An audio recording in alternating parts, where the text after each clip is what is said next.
You can't see it, but it's there. A natural shield protecting us from the damaging ultraviolet rays of the sun. It's called the stratosphere. The ozone layer forms part of this layer. And it's this thin gas layer that's been protecting life on Earth for billions of years. But in 1984, 3 scientists made a shocking announcement.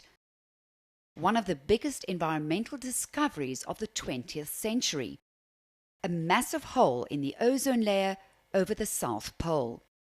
And the perpetrator was human. Man-made chemicals found in vehicle exhausts, air conditioners, refrigerators and aerosol cans were destroying the ozone layer. The chemicals being chlorofluorocarbons or CFCs and nitrogen oxides NO2. For decades, our ozone layer has been under attack.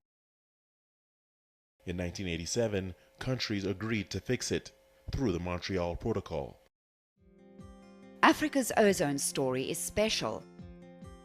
The protocol was signed in Kenya. Of the 8 original developing country signatories, 5 were from Africa.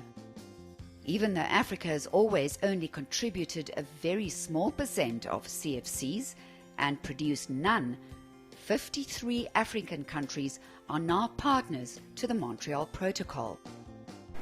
Africa is part of the miracle that was announced a few days ago.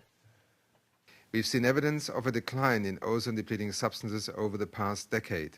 Now we're starting to see increasingly encouraging signs from ozone measurements that the ozone layer is on track to recovery by the middle of this century. But with a miracle, another problem has emerged. The ozone hole is recovering so well, it's adding to global warming. Industries have substituted CFCs for hydrofluorocarbons, HFCs. They do not attack the ozone layer, but are powerful trappers of solar heat. Safer substitutes do exist, but bringing these into production will essentially wipe out HFC's contribution to climate change. Sinead Hale, Johannesburg.